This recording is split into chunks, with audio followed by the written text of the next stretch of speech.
Hasta que por fin llego a la parte de la que más quería hablar, y es que creo que ha sido un cierre de arco magnífico.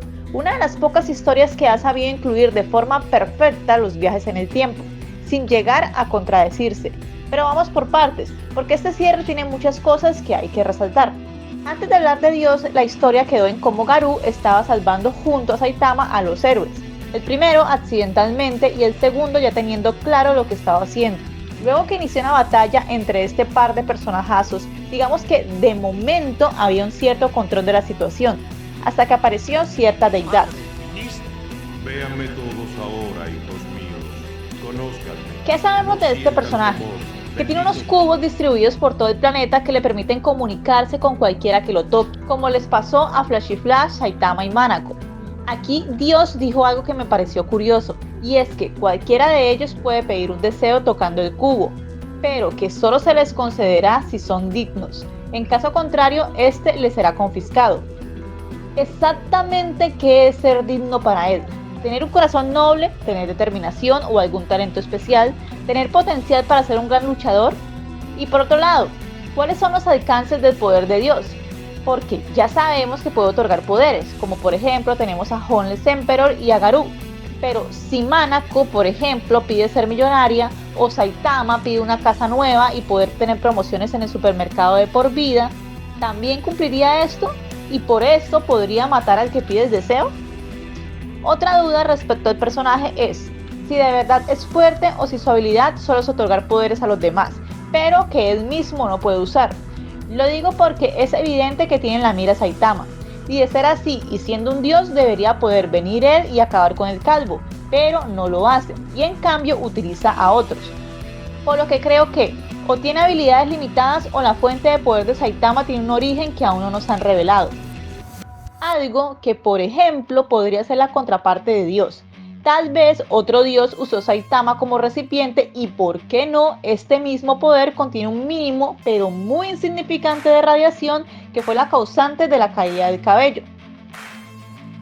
Este fue el nombre dado a Garú luego de haber recibido los poderes de Dios.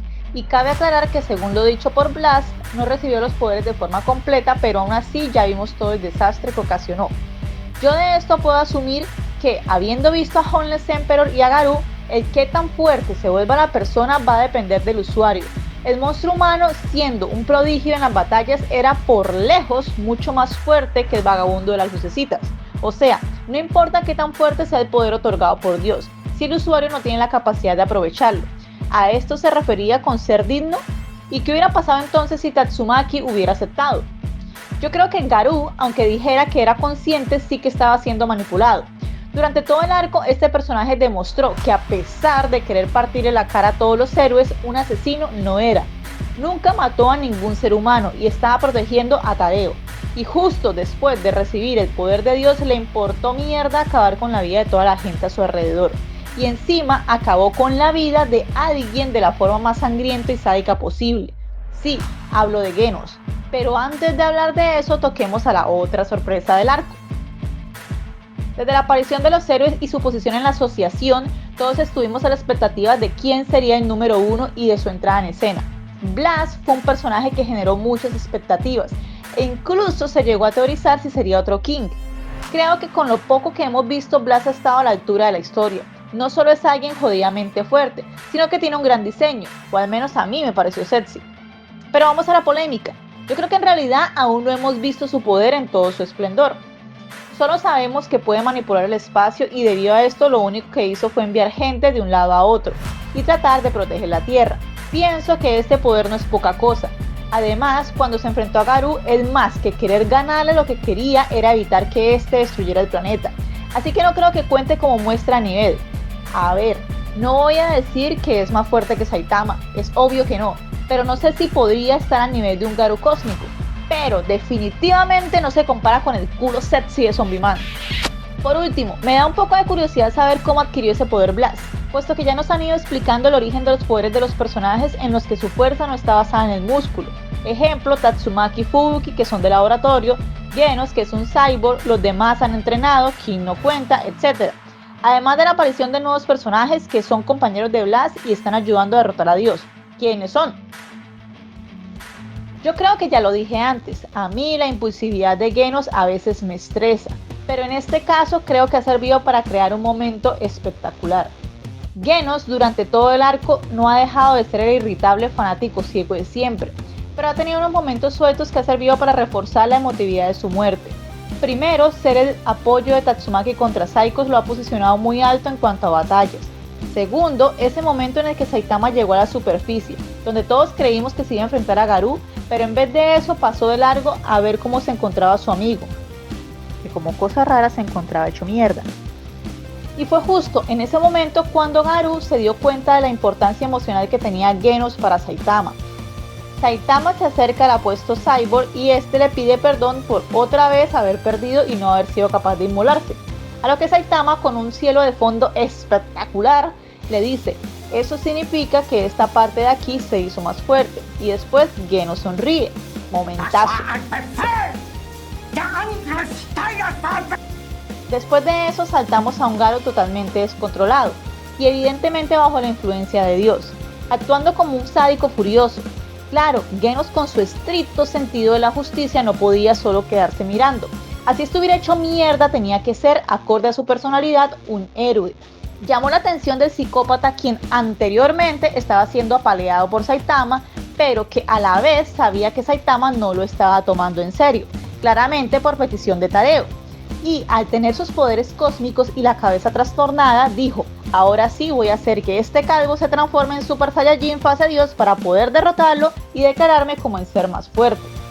Aquí abro un paréntesis, porque considero debo darle un puntazo a Bang por ser capaz de aguantar la radiación y 2 puntos a Kim porque aparte de aguantarla decidió proteger a las hermanitas Sepsis.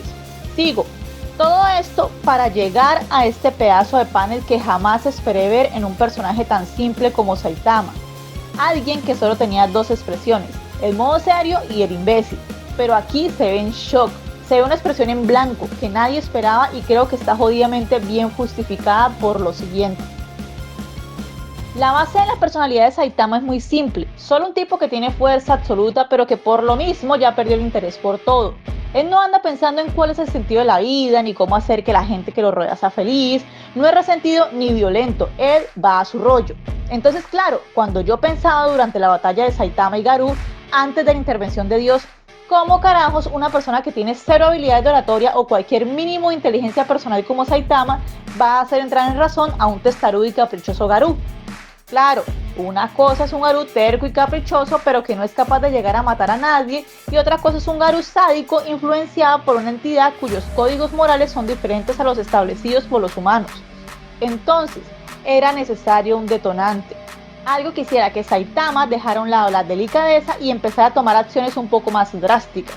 Y por eso creo que la muerte de Genos de la forma en que se dio fue de las decisiones más acertadas en este punto de la historia.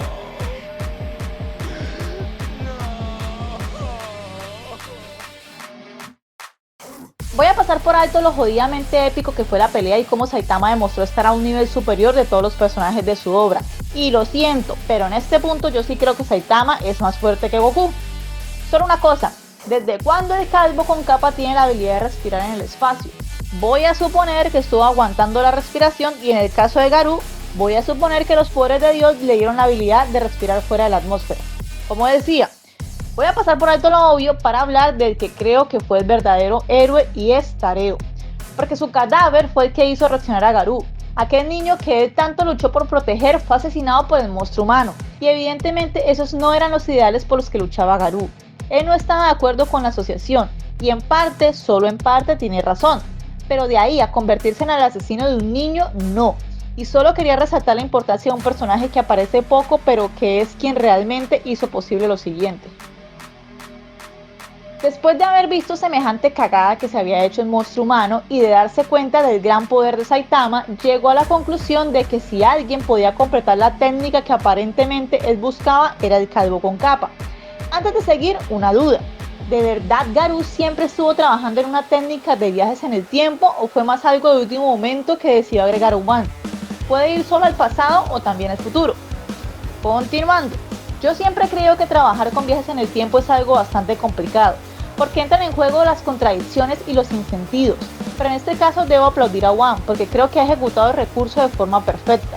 ¿Por qué pienso esto? Por lo siguiente.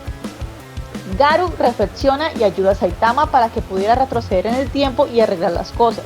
Aquí habían dos opciones, y es que con cada viaje y alteración de un evento pasado se crearan distintas líneas de tiempo. Y el ejemplo de esto es Dragon Ball, donde Trunks al viajar al pasado solo cambió los eventos de esa línea temporal, pero su futuro presente siguió igual. La segunda opción es que los eventos del pasado sí alteren los eventos de ese futuro, como en Tokyo Revengers o mejor aún, como en la película Efecto Mariposa. Oye, despacio, cerebrito. One, para felicidad mía, optó por el segundo, siendo la mejor opción porque una vez se incluye este elemento, literal se pueden hacer todos los cambios que se le dé la gana al autor. Creo que al hacer esto quita mucho peso en los momentos dramáticos de la historia. Pero al ser un despistado como Saitama, el que aprendió la técnica, tenemos la combinación perfecta. Saitama aprende la técnica, viaja al pasado y al llegar a este se fusiona con el Saitama de ese momento. Como es un imbécil despistado, no recuerda absolutamente nada de lo que hizo. Y en un personaje como él, eso queda bien. Pero también, para no perder esa posible opción en el futuro, dejó toda la información en otro personaje al que nadie le va a creer la verdad, así la cuenta a detalles. Genos. ¿Y por qué no? Quizá, tal vez, más adelante Saitama pueda recordar algo y Genos le ayude a esto. Y no sería para nada contradictorio, pero tampoco le quita el drama y la epicidad a lo ocurrido anteriormente. En conclusión, una jugada maestra, una forma de incluir viajes en el tiempo, deshacerse del recurso, pero dejarlo ahí por si más adelante se quiere utilizar otra vez. Me gustó que Garou del futuro hubiera influenciado en el cambio de actitud de su yo del pasado.